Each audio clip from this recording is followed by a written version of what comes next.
बढ़िया, कैसे हैं सब? अच्छे हैं? चलो जी, बहुत बढ़िया। चलो बच्चों, आज आपका वेलकम कर रहे हैं आज की नई क्लास में। और आज की क्लास है हमारी डीओई का जो वर्कशीट है उसका सॉल्यूशन आज हम करने वाले हैं। और डीओई की जो वर्कशीट है वो हमारी एप्लीकेशन ऑफ डेरिवेटिव वाली है ना।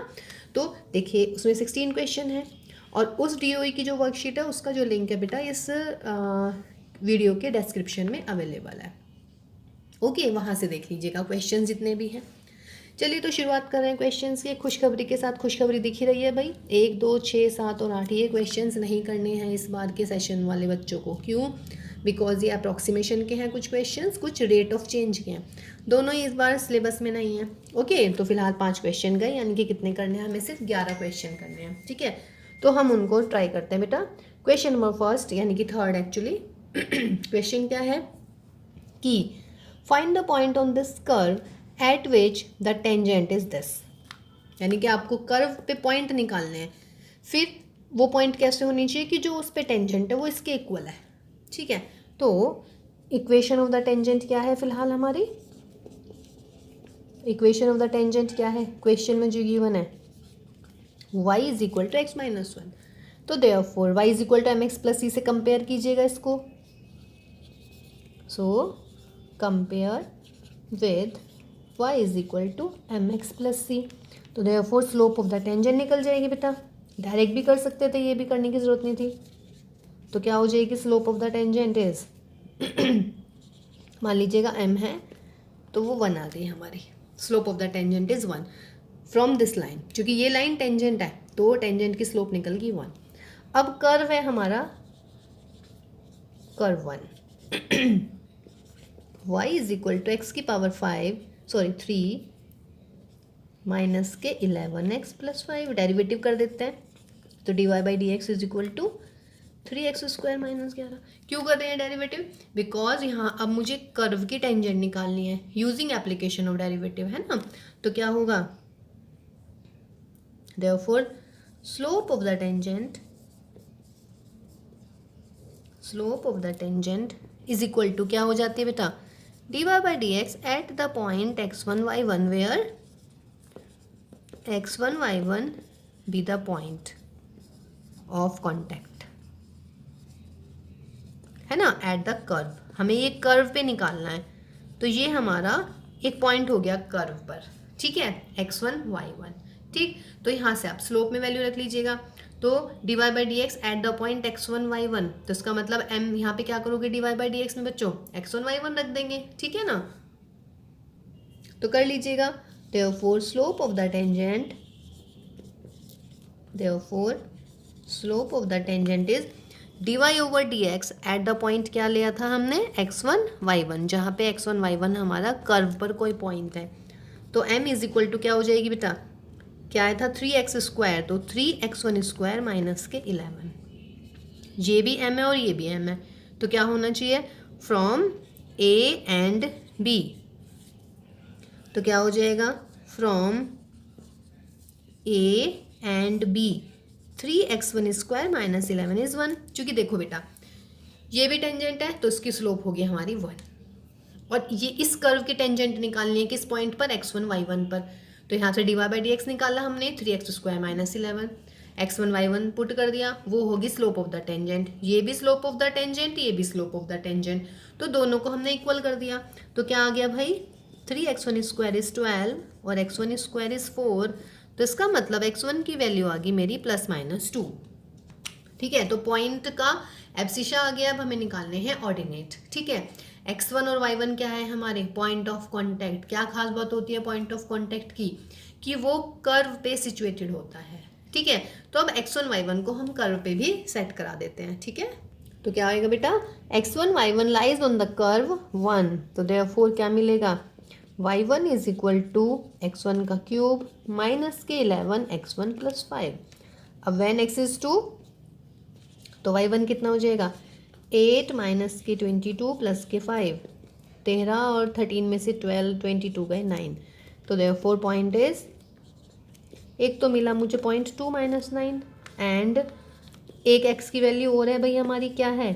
x is equal to minus के 2। तो रखिएगा माइनस के 2, तो y1 इज इक्वल टू -2 का cube minus 8 minus 11 into 2 plus के 22 प्लस के 5 दैट इज़ 27 माइनस 8 यानी कि 19। तो देयरफॉर पॉइंट इज क्या हो जाएंगे भाई, माइनस के 2 एंड 19। तो एक पॉइंट ये आया और एक पॉइंट ये आया। ठीक है, तो ये हो गया हमारा पॉइंट ऑफ कॉन्टैक्ट। तो ये क्वेश्चन नंबर 3 हो गया। ओके, देखो बेटा नेक्स्ट क्वेश्चन है कि find the equation of the tangent and normal to this curve at the point where it cuts the x axis. तो हमें निकालना है पहले पॉइंट। पॉइंट के लिए क्या हो रहा है, cuts the x axis. Cuts on x axis means what, cuts on x axis, या फिर व्हाट यू कैन से ऑन एक्स एक्सिस क्या होना चाहिए भाई, y इज इक्वल टू 0, रख दीजिएगा 0। तो therefore 0 is equal to x minus 7 upon x minus 2, x minus 3 ये इधर आ जाएगा। तो x minus 7 is equal to 0। तो what does this mean, this implies x is equal to 7। सही है, तो पॉइंट क्या आया, देयरफॉर पॉइंट इज 7 0। कहने का मतलब मुझे इस पॉइंट पे निकालनी है equation of the tangent and equation of the normal. Question समझ गए थे ना, क्वेश्चन में क्या था कि find the equation of tangent and normal to this curve. इस कर्व की इक्वेशन निकालनी थी टेंजेंट और नॉर्मल की। ठीक है, एंड किस पॉइंट पर, at the point where it cuts x axis. तो एक्स एक्सिस पे कट कर रहा है, तो एक्स एक्सिस पे क्या होता है भाई, एक्स एक्सिस पे y इज इक्वल टू 0 होता है। तो y इज इक्वल टू 0 रख के मेरा ये एक्स इज इक्वल टू 7 आ गया। तो पॉइंट हो गया मेरा 7 0। तो कहने का मतलब है अब मुझे 7 0 पर इस कर्व के लिए क्या निकालनी है, इक्वेशन ऑफ द टेंजेंट और इक्वेशन ऑफ द नॉर्मल। तो उसके लिए मुझे क्या करना पड़ेगा भाई, पहले स्लोप निकालनी पड़ेगी। तो स्लोप के लिए क्या करते हैं, पहले dy बाई डी एक्स निकालना पड़ेगा। निकाल लीजिएगा dy बाई डी एक्स। तो dy by d x is equal to क्या हो जाएगा, x माइनस 2 x माइनस 3 का होल स्क्वायर, और यहाँ पर x minus 2 x minus 3 x minus 7 का डेरिवेटिव 1 माइनस यहाँ पर बच्चों x माइनस 7 और इसका डेरिवेटिव, देखिए इसका तो स्क्वायर हो जाएगा है ना, x माइनस 7 इंटू में डेरिवेटिव किसका, x माइनस 2 और x माइनस 3 का डेरिवेटिव। देखिए मैं इसको डायरेक्ट कर देती हूँ बिकॉज इसकी मल्टीप्लिकेशन कितनी आने वाली है, x square minus 5x plus 6। तो डेरिवेटिव कितना आ जाएगा, 2x माइनस 5। ठीक है, ये डेरिवेटिव आ गया। अब मुझे क्या करना है इसमें, देयरफॉर स्लोप निकालनी है भाई, है ना। स्लोप ऑफ द टेंजेंट निकाल लेते हैं। तो स्लोप ऑफ द टेंजेंट क्या आने वाली है, dy by d x at the point, जिस पॉइंट पे निकालनी है यानी कि 7 और 0 पर। तो क्या करना है, x की जगह 7 लिखना है, y की जगह 0 लिखना है। तो निकाल देते हैं भाई स्लोप इसकी। x की जगह क्या लिखना है 7 और y की जगह 0। रखिए भाई x की जगह 7, तो 7 माइनस 2 5, 7 माइनस 3 4, माइनस 7 माइनस 7 0, अंदर कुछ भी हो तो 0 आने वाला है, और अपोन में क्या हो जाएगा 5 का स्क्वायर 4 का स्क्वायर, तो 20 अपॉन 20 का स्क्वायर यानी कि 1 अपॉन 20। ये किसकी स्लोप आई है, टेंजेंट की। ठीक, टेंजेंट की आ गई, तो therefore slope of the normal क्या होने वाली है, बोलिएगा। स्लोप ऑफ द नॉर्मल क्या हो जाते हैं, माइनस के 1 अपॉन m यानी कि माइनस के 20। अब आप बताइए आपके पास में स्लोप ऑफ द नॉर्मल भी है और स्लोप ऑफ द टेंजेंट भी है, तो इक्वेशन ऑफ द टेंजेंट और इक्वेशन ऑफ द नॉर्मल निकल सकती है ना, निकाल लीजिएगा। तो therefore equation of the normal, sorry tangent निकालते हैं पहले। Equation of the tangent at 7 0 क्या होती है, y minus y1 is equal to m का मतलब this into x minus x1। तो बच्चों 20y is equal to x minus 7। This is your equation of tangent. ठीक है, और इक्वेशन ऑफ नॉर्मल क्या होने वाली है भाई, इक्वेशन ऑफ नॉर्मल क्या हो जाएगी, y minus y1 is equal to m का मतलब माइनस के 20 x माइनस 7। तो y is equal to minus के 20x प्लस 140। इसको इधर ले आइएगा तो दिस इज योर आंसर। कोई दिक्कत नहीं ना, सवाल में इजी था। तो करना क्या था बेटा इस क्वेश्चन में, इस क्वेश्चन में सिर्फ ये पूछा था कि आपको इक्वेशन ऑफ द टेंजेंट निकालनी है और नॉर्मल निकालनी है। निकालनी कहाँ है, जहाँ पे ये कर्व एक्स एक्सिस पे कट कर रहा है। तो एक्स एक्सिस के लिए हमने y0 रखा, y0 रखिए तो x की वैल्यू 7 आ गई, तो पॉइंट निकल गया था हमारा 7 0। फिर ये कर्व था, उसके लिए डेरिवेटिव निकालना पड़ता है dy बाई डी एक्स, और dy बाई डी एक्स क्या होती है, slope of the curve, sorry slope of the tangent. Normal और टेंजेंट की स्लोप में क्या डिफरेंस होता है, क्या रिलेशन होती है, नॉर्मल और टेंजेंट आपस में परपेंडिकुलर होते हैं, तो इसका मतलब जो टेंजेंट की स्लोप होगी उसका reciprocal with the sign change, means यदि टेंजेंट की स्लोप है m तो नॉर्मल की स्लोप क्या होगी, माइनस के 1/m, यानी कि यदि ये 1/20 है तो आंसर में माइनस का 20 आएगा। स्लोप है मेरे पास में, पॉइंट भी है, इक्वेशन निकाल दीजिएगा दोनों, ठीक है। देखो बेटा क्वेश्चन नंबर 5 कह रहे हैं कि find the point on this curve where the normal to the curve makes equal intercept with the axis. देखिएगा इक्वल इंटरसेप्ट बना रही है normal, because normal makes what, equal intercept on axis. और एक बात बताइएगा, अगर कोई भी लाइन इक्वल इंटरसेप्ट बनाती है एक्सिस के साथ में, देखिए ये लीजिएगा, ये रहा इक्वल, ये और ये इक्वल, या फिर इधर बन जाए ये और ये इक्वल, या इधर बन जाए या इधर बन जाए, यही तो है ना। तो एंगल कितना होता है बेटा, इक्वल लाइन, यानी कि ये और ये इक्वल, तो क्या हो गया ये आइसोसेलेस, और ये 90 डिग्री है तो इसका मतलब ये 45 और ये 45, इसका मतलब एक्स एक्सिस से कितना बन गया भाई 135। इसको ले लीजिएगा, ये 90, ये 45, ये 45, तो एक्स एक्सिस से कितने डिग्री का एंगल बन रहा है 45 का। कहने का मतलब जब इक्वल इंटरसेप्ट बनाती है कोई भी लाइन एक्सिस के साथ में, तो स्लोप क्या हो जाती है बच्चों, या तो हो जाएगी प्लस का 1 या माइनस का 1। तो therefore slope of the normal is what, slope of the normal is equal two plus minus 1। Clear है, बस ये आ गया अब हमारे पास में स्लोप प्लस माइनस 1। अब हम क्या करें, इसकी स्लोप निकाल लेते हैं इस कर्व की, पॉइंट कह रहा है, तो let the point is, let the point on the curve 1 is, point मान लीजिएगा x1 y1, तो क्या होंगे ये पॉइंट कर्व पर सेटिस्फाई होंगे, तो यानी कि 9y1 square is equal to x1 का क्यूब। दिस इज नंबर 1 है ना, दिस इज नंबर 2 फ्रॉम 1। अब मुझे क्या चाहिए भाई, स्लोप है मेरे पास नॉर्मल की माइनस के 1 या प्लस 1, ठीक है। तो मैं इस कर्व से स्लोप निकाल देती हूँ नॉर्मल की। स्लोप के लिए क्या चाहिए मुझे, dy बाई डी एक्स, तो डेरिवेटिव कर दीजिएगा, 9 to the 18, 18y dy by dx is equal to 3x square, therefore dy by dx कितना 3x square अपॉन 18y, यानी कि x square upon 6y। therefore slope of the normal क्या होने वाली है, माइनस के 1 upon dy by d x at the point x1 y1, तो minus के 1 अपॉन x1 स्क्वायर, ये ऊपर चला जाएगा 6y1। अब बताओ भाई, ये भी स्लोप है ये भी स्लोप है, तो दोनों स्लोप सेम, ये भी नॉर्मल की स्लोप है और ये भी नॉर्मल की स्लोप है, तो क्या होनी चाहिए, दोनों की दोनों इक्वल होनी चाहिए। तो देयरफॉर माइनस के 6y1 is equal to that. तो what you can say here कि 6y1 is equal to minus के या प्लस के x1 स्क्वायर, है ना। ऑल्सो देखिए कर्व इस पर भी सेटिस्फाई कर रहा है, सॉरी पॉइंट, एक इक्वेशन ये थी हमारी नंबर 2।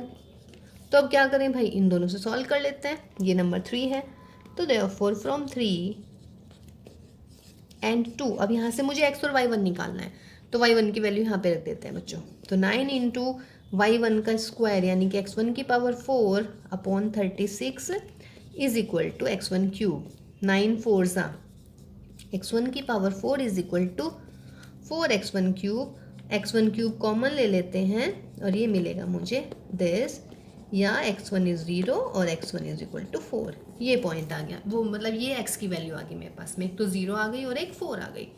तो जब x1 इज इक्वल टू 0 रखेंगे तो y1 कितना आ गया 0, और बच्चों जब x1 इज इक्वल टू 4 रखेंगे तो y1 कितना आ गया भाई, कहाँ गया, ये रहा, प्लस माइनस 16 है ना, यहाँ से देखिए x1 0 रखा y1 0 आ गया, फिर मैंने x1 4 रखा, तो 4 मीन्स प्लस माइनस 16 और अपॉन में 6, तो इसका मतलब पॉइंट क्या मिले पॉइंट्स आर, एक तो भाई 0 0 आ गया, 0 0। दूसरा, यदि मैं x की जगह 4 लिख रही हूँ तो y1 कितना आ रहा है, काट दीजिएगा 8/3 प्लस माइनस, तो प्लस माइनस 8/3। तो दीज आर माई आंसर्स। तो पॉइंट्स मिल गए इसमें, ठीक है बेटा। चलिए नेक्स्ट क्वेश्चन करते हैं। देखिए बेटा नेक्स्ट क्वेश्चन, देखिए टेंजेंट नॉर्मल के 3 क्वेश्चंस थे, वो हो गए हमारे, ठीक है। अब जो नेक्स्ट वाले 3 पार्ट हैं वो हैं हमारे भाई इंक्रीजिंग डिक्रीजिंग के। तो पूछ रहे हैं कि find the intervals in which this function is strictly increasing और स्ट्रिक्टली डिक्रीजिंग। क्या होता है स्ट्रिक्टली इंक्रीजिंग और स्ट्रिक्टली डिक्रीजिंग में भाई, हैं उसमें हम करते हैं पहले एफ डैश एक्स, डेरिवेटिव निकालिएगा इसका, तो कितना हो जाएगा 12x³ अपॉन 10 माइनस फिर ये 12x² अपॉन 5 माइनस के 6x और प्लस के 36 अपॉन 5, ये रहेगा ना, इसको कर दीजिएगा तो ये हो जाएगा भाई 6x³ अपॉन 5 माइनस के 12x² माइनस अपॉन 5 माइनस के 6x प्लस के 36 अपॉन 5। तो ये हो जाएगा भाई 6x³ माइनस के 12x² माइनस के 30x और प्लस के 36 और अपॉन में कितना आ गया बेटा 5। ओके, ये आया है मेरा f डैश x। अब हमें क्या करना है, अब हमें f डैश x को 0 रखना है। f dash x is equal to 0, increasing decreasing के लिए ये करते हैं ना, तो f dash x is equal to 0 रखिएगा। 6x³ माइनस के 12x² माइनस के 30x प्लस के 36 इज इक्वल टू 0, यही आने वाला है, ठीक है। अब इसके फैक्टर्स कर लेते हैं, पहले 6 से डिवाइड कर दीजिएगा इसको, तो x³ माइनस के 2x² माइनस के 10 प्लस के 6 इज इक्वल टू 0, ठीक है। फैक्टर्स कीजिएगा, 1 पुट करेंगे तो 1 सेटिस्फाई कर रहा है, इसको कर लीजिएगा भाई फैक्टर्स प्लस के x माइनस के 6 प्लस के 6, ठीक है ना। ओके, तो यहाँ से x² कॉमन लेते हैं, तो यहाँ पर अंदर x माइनस 1 बचेगा, यहाँ से माइनस x लेंगे तो x माइनस 1, यहाँ पर माइनस के 6। आई मीन आपको फैक्टर करनी है, कैसे करते हैं, जैसे इसमें x की जगह 1 रखिएगा, 1 माइनस 2 माइनस 5, 5 और 2 माइनस के 7 प्लस के 1 7, तो इसका मतलब x इज इक्वल टू 1 इसका फैक्टर है, तो x माइनस 1 से डिवाइड कर दीजिएगा, तो डिवाइड करने के बाद ये आ जाएगा। इसके फैक्टर कीजिएगा, क्या हो जाएंगे भाई x minus 3 and x plus 2, और यहाँ पर मेरा x माइनस 1, ठीक। तो इसका मतलब x की वैल्यू क्या क्या आ गई भाई, माइनस के 2 आ गई, यहाँ से 1 आ गई और यहाँ से 3 आ गई, ये आ गई वैल्यूज़। इंक्रीजिंग डिक्रीजिंग के लिए ऐसे करते हैं ना, f dash x is equal to 0, फिर सॉल्व किया, वहाँ से फैक्टर्स निकाल ली, मतलब x की वैल्यू निकाली।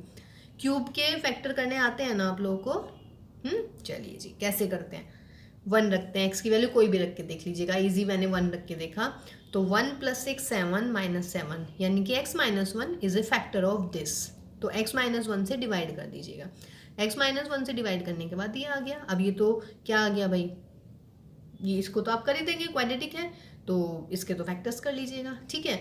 अब कैसे करते हैं, अब इनको हम नंबर लाइन पे सेट करने वाले हैं। देखिए बेटा x की वैल्यू आई थी -2 1 एंड 3, नंबर लाइन पे इंक्रीजिंग ऑर्डर में कर दिया, तो -2 एंड 1 एंड 3, तो मेरा जो f डैश x आया था वो क्या आया था, f डैश x आया था कितना 6 अपॉन में 5 था ही बाहर, और यहाँ पर हमारे फैक्टर्स आ गए थे भाई x प्लस 2 x माइनस 1 और x माइनस 3, ये तो था आपके पास में, ठीक है। तो ये मेरा f डैश x आया, ओके। और यहाँ पे मैंने इंटरवल लिख दिया -∞ टू -2, अगला -2 से 1, नेक्स्ट 1 से 3 और लास्ट 3 टू इन्फिनिटी, क्लियर है ना। ये फिर ये वाला इंटरवल, फिर ये वाला इंटरवल और फिर ये वाला इंटरवल, ऐसे लेते हैं, ठीक है। अब भाई क्या करना है, ये मेरा f डैश x आया है, यहाँ पे क्या करना होता है, साइन देखिए f डैश x का क्या होने वाला है, और फिर यहाँ पर उसकी नेचर लिख दीजिएगा। नेचर मीन्स इंक्रीजिंग है या फिर डिक्रीजिंग है, ऐसे तो बताया हुआ है आप लोगों को, ठीक है। चलिए जी देखिएगा अब इसमें क्या करना है, -∞ से -2 के बीच में कोई भी वैल्यू ले लो भाई, -∞ से -2 के बीच में -3 ले लेते हैं, चलिए ठीक। तो बताइए -3 + 2 नेगेटिव, -3 - 1 नेगेटिव, -3 - 3 नेगेटिव, ये भी नेगेटिव, ये भी नेगेटिव, ये भी नेगेटिव, तीनों की मल्टीप्लाई नेगेटिव आ गई। इसका मतलब नेचर कैसा हो गया भाई, डिक्रीजिंग। फिर बच्चों -2 से 1 के बीच में ले लो, कोई वैल्यू 0 ले लेती हूँ, ईजी सी वैल्यू लेनी है, ऐसा नहीं -2 और 1 के बीच में ले ली मैंने -1.79, नहीं, ईजी वैल्यू, आंसर सब में एक जैसा आने वाला है। तो -2 से 1 के बीच में 0, 0 रखिए यहाँ पे, प्लस यहाँ पे 0 माइनस, यहाँ पे 0 माइनस, तो minus minus plus plus plus, यानी कि positive, that will be increasing. फिर 1 से 3 में ले लो, 2 ले लेते हैं, 2 + 2 positive, 2 - 1 positive, 2 - 3 negative, positive positive negative, इसका मतलब बच्चों नेगेटिव, तो इसका मतलब क्या हुआ भाई, डिक्रीजिंग। फिर आया भाई 3 to इन्फिनिटी, 3 to इन्फिनिटी में क्या करना होता है, 3 to इन्फिनिटी में 4 ले लो, 4 + 2 4 - 1 4 - 3, that is positive, that is increasing. This is the easiest way, ये सबसे इजी वे होता है। बाकी आपने नंबर लाइन पे तो लगा ही दिया है, जैसे इसके इधर ये आगे जा रहे हैं राइट साइड पे, तो बेटा अगर आप इन दोनों के बीच में ले रहे हो तो ये भी नेगेटिव आएगा, ये भी नेगेटिव आएगा, ये भी नेगेटिव आएगा, समझ रहे हैं। उसके बाद आप इन दोनों के बीच में ले रहे हो, ये वाला पॉजिटिव आएगा, ये नेगेटिव आएगा, ये नेगेटिव आएगा। फिर आप इन दोनों के बीच में ले रहे हो, सिर्फ ये वाला नेगेटिव आएगा, बाकी दोनों पॉजिटिव आने वाले हैं। ऐसे भी आप याद कर सकते हो, लेकिन बेटर है आप कोई भी वैल्यू रखिएगा, इसमें वैल्यू रख के देखते रहिएगा। वैल्यू निकालने की जरूरत नहीं होती है वैल्यू क्या आ रही है, बट आप ये ध्यान रखिएगा पॉजिटिव आ रही है या नेगेटिव आ रही है। तो सवाल में था इंक्रीजिंग, तो f(x) इज इंक्रीजिंग, कहाँ कहाँ इंक्रीज कर रहा है भाई, यहाँ, तो इंटरवल क्या है -2 to 1, और भी कहीं है इंक्रीज, ये रहा, और यूनियन लगा देंगे 3 to इन्फिनिटी। और दूसरा इंटरवल पूछ रहा है कि वो डिक्रीज कहाँ में कर रहा है, डिक्रीज एक तो ये कर रहा है, यानी कि -∞ to -2 यूनियन, और डिक्रीज यहाँ पे कर रहा है, ये क्या है भाई 1 से 3, तो दिस इज माई आंसर। कोई दिक्कत इसमें, ठीक है बेटा। तो ये इंक्रीजिंग डिक्रीजिंग का क्वेश्चन हो गया हमारे पास में, ओके। इसका नेक्स्ट पार्ट है f(x) = x⁴ - x³ / 3, डेरिवेटिव कर देते हैं। f' क्या हो जाएगा भाई 4x³ - 3x² / 3, ठीक है। तो f'(x) = क्या रखेंगे 0, तो दिस इम्प्लाइज 4x³ माइनस, इसे हटा दे भाई, 3 से 3 हटा देते हैं, x² = 0, this implies x² common लीजिएगा, क्या मिलेगा x² कॉमन लेके 4x - 1, तो यहाँ से x = 0 और x = 1/4, ये मिलने वाला है, ठीक है। तो अब क्या करें, नंबर लाइन पे सेट कर दीजिएगा भाई, -∞, 0, 1/4 एंड +∞। फिर यहाँ पर इंटरवल -∞ to 0, अगला क्या आने वाला है 0 to 1/4, एक ये इंटरवल, एक ये इंटरवल, फिर एक लास्ट ये 1/4 to इन्फिनिटी, ठीक है। अब क्या करना है, इसमें ले लिए इन्फिनिटी ये वाले हैं, अब यहाँ पे sign of f'(x), sign of f'(x), और फिर यहाँ पे क्या लिखना है आपने, nature, what is the nature, बताओ भाई।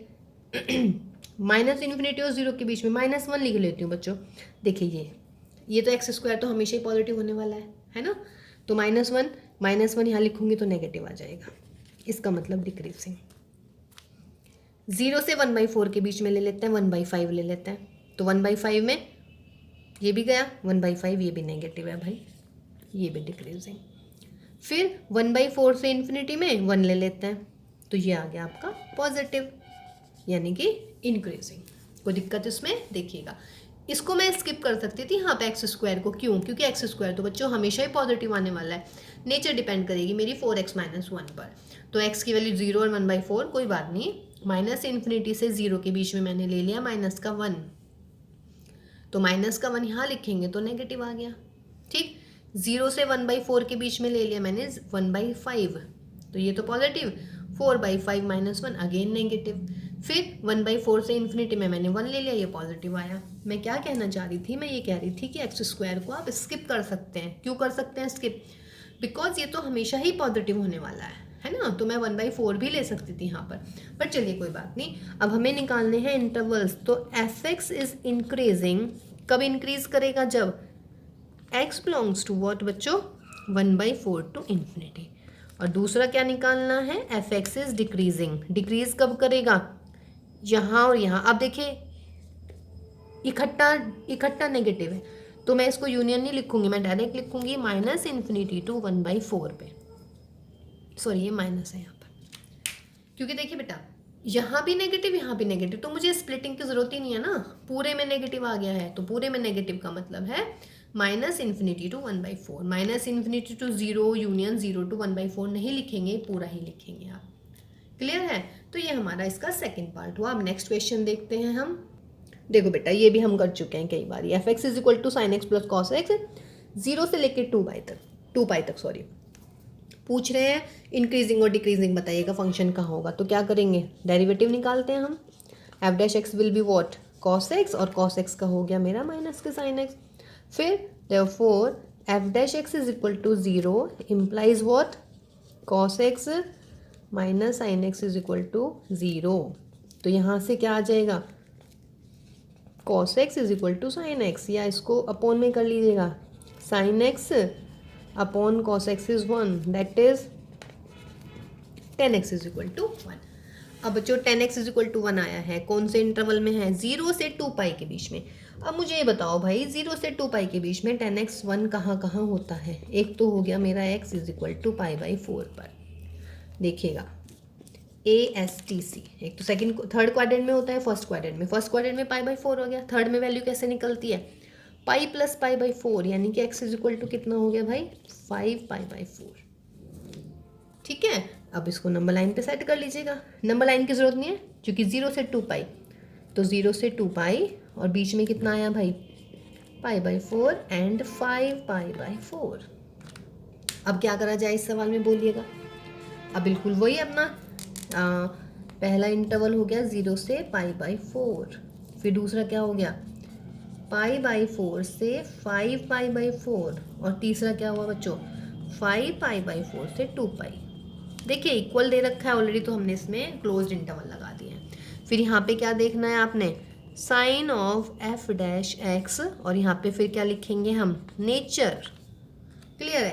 0 से π/4 कहाँ है हमारा F dash x, cos x minus sine x. 0 से 45 के बीच में 30 लिख लेते हैं, π/6 लिख लेते हैं, तो कॉस 30 कितना होता है √3/2 माइनस के sine 31/2। What is this, positive. ठीक है, फिर आया π/4 से 5π/4। तो इसमें पाई लिख लूँ मैं, तो कॉस पाई कितना माइनस के 1 और साइन पाई कितना 0, तो कितना आया नेगेटिव। फिर आया भाई 5π/4 से 2 पाई, यानी कि कितना होता है 5π/4 225, 225 से 2 पाई यानी कि 360, 300 ले लेते हैं, तो क्या हुआ भाई cos 300, cos 300 कितना हो जाएगा, cos 300 मीन्स cos 360 माइनस 60 है ना, तो cos 300 यानी कि cos 60 यानी कि 1/2। क्लियर है? और साइन एक्स कितना हो जाएगा भाई, देखिएगा sine x sine 360 sorry sine 300 यानी कि माइनस के, यानी माइनस ऑलरेडी है तो प्लस के हो जाएगा, तो ये भी कितना आने वाला है पॉजिटिव। तो देखिए पॉजिटिव में इंक्रीजिंग होता है, नेगेटिव में डिक्रीजिंग होता है, पॉजिटिव में इंक्रीजिंग होता है, कोई इशू नहीं है ना इसमें। देखिए डेरिवेटिव निकाला, 0 रखा, वहाँ से tan x is equal to 1। अब 0 से 2 पाई में tan x 1 कब होता है पॉजिटिव, यानी कि एक तो फर्स्ट क्वाड्रेंट में π/4, एक होता है बेटा थर्ड क्वाड्रेंट में यानी कि पाई प्लस π/4 यानी कि 5π/4। नो इश्यूज नाउ इस पे सेट कर दिया, 0 π/4 5π/4 2 पाई, 0 से π/4 में एक वैल्यू ले लीजिएगा, 30 ले ली मैंने, cos 30 minus sine 30 is positive. π/4 से 5π/4 में ले लीजिएगा वैल्यू, मैंने ले ली पाई पे देखिए cos पाई माइनस का 1 साइन पाई 0, तो नेगेटिव आ गई। 5π/4 से 2 पाई में ले लीजिएगा यानी कि 225 और यहाँ पर 360, तो 225 और 360 में वैल्यू ले लीजिएगा भाई, 300 लिए मैंने, 270 भी ले सकती थी भाई, है ना, 270 में क्या आ जाता तब भी पॉजिटिव, कोई भी वैल्यू ले लीजिएगा, नेचर सेम ही आनी है। तो हम क्या कह रहे हैं इंक्रीजिंग, तो इंक्रीजिंग का आंसर क्या आने वाला है बेटा, बताइए जरा मुझे। इंक्रीजिंग के लिए अब क्या आंसर लिखेंगे, देयरफॉर fx इज इंक्रीजिंग कब, व्हेन x बिलोंग्स टू, जब पॉजिटिव आने वाला है, यानी कि 0 से π/4 यूनियन इसमें, यानी कि 5π/4 से 2 पाई, दिस इज इंक्रीजिंग। दूसरा क्या है पार्ट, किसके लिए डिक्रीज कर रहा है, तो डिक्रीज कब कर रहा है, इफ x इज नेगेटिव, तो नेगेटिव कहाँ है, तो therefore x belongs to what, pi by 4 से 5 pi by 4, this is your answer. और ये हम क्वेश्चन कई बार कर चुके हैं ऑलरेडी पहले भी, ठीक है। तो देखिएगा अब नेक्स्ट क्वेश्चन कर रहे हैं अभी हम। अच्छा बच्चों, नेक्स्ट जो 6 क्वेश्चन बच रहे हैं हमारे 11, 12, 13, 14, 15 और 16, ये हैं बच्चों मैक्सिमा और मिनिमा के वर्ड प्रॉब्लम्स, ठीक है। तो इसको हम नेक्स्ट पार्ट में करेंगे अभी, है ना। अभी इस क्लास का हम एंड कर रहे हैं अभी, बिकॉज वो मैक्सिमम मिनिमा के 6 क्वेश्चन है बेटा, वो अबव 40 मिनट ले लेंगे, तो ये बहुत लंबी क्लास हो जाएगी, है ना, तो आप भी बोर हो जाएंगे उसमें, ठीक है। तो ये पार्ट 1 है। नेक्स्ट पार्ट में मैं नेक्स्ट जो 6 मतलब इसी के बाद एकदम मैं क्लास ले रही हूँ और उसमें आपकी मैक्सिमम मिनिमा के जो वर्ड प्रॉब्लम्स है वो करवाएंगे हम, ठीक है। तब तक आप इनको इंक्रीजिंग डिक्रीजिंग को और टेंजेंट नॉर्मल वाले क्वेश्चन देखिएगा, ठीक है बच्चों। तो ध्यान रखिएगा अपना, take care all of you and bye bye.